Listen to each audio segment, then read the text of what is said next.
Palayur saint Thomas തീർത്ഥാടന കേന്ദ്രത്തിൽ Christmas ആഘോഷം പോലീസ് മുടക്കിയെന്ന് പരാതി. മൈക്കിലൂടെ പള്ളിയിൽ കരോൾ ഗാനം പാടുവാൻ പോലീസ് അനുവദിച്ചില്ലെന്ന് പള്ളി കമ്മിറ്റി ഭാരവാഹികൾ പറഞ്ഞു. പള്ളിവളപ്പിൽ കരോൾ ഗാനം മൈക്കിൽ പാടരുതെന്നായിരുന്നു പോലീസിന്റെ ഭീഷണി.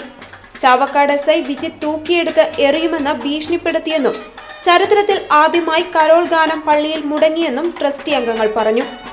സീറോ മലബാർ സഭ അധ്യക്ഷൻ മാർ റാഫേൽ തട്ടിൽ പിതാവ് എത്തുന്നതിന് തൊട്ടു മുമ്പായിരുന്നു പോലീസുകാരുടെ ഭീഷണി. ഇവിടെ കഴിഞ്ഞ വർഷങ്ങളിലും കരോൾ പാട്ട് മത്സരമൊക്കെ നടത്തിയിരുന്നതാണ്. റോഡിൽ നിന്ന് 200 മീറ്റർ ദൂരമുണ്ട്. പരിപാടി തുടങ്ങുന്നതിന് തൊട്ടു മുമ്പാണ് പോലീസ് എത്തിയത്. മൈക്ക് കെട്ടി കരോൾ പാടിയാൽ എല്ലാം പിടിച്ചെടുക്കുമെന്നായിരുന്നു പോലീസ് ഉദ്യോഗസ്ഥൻ ഭീഷണിപ്പെടുത്തിയതെന്ന് ട്രസ്റ്റി അംഗങ്ങൾ പറയുന്നു. പള്ളിയിൽ നിന്നും പുരോഹിതൻ വന്ന് സംസാരിച്ചിട്ടും SI കരോൾ പാട്ടിന് അനുമതി നൽകിയില്ല. എല്ലാ ക്രിസ്തുമസ് ദിനത്തിന് തലേ ദിവസവും ഈ പരിപാടി നടക്കുന്നതാണെന്നും പള്ളി കമ്മിറ്റിയുമായി ആലോചിച്ച് പരാതി നൽകുമെന്നും ട്രസ്റ്റ് ഭാരവാഹികൾ പറഞ്ഞു.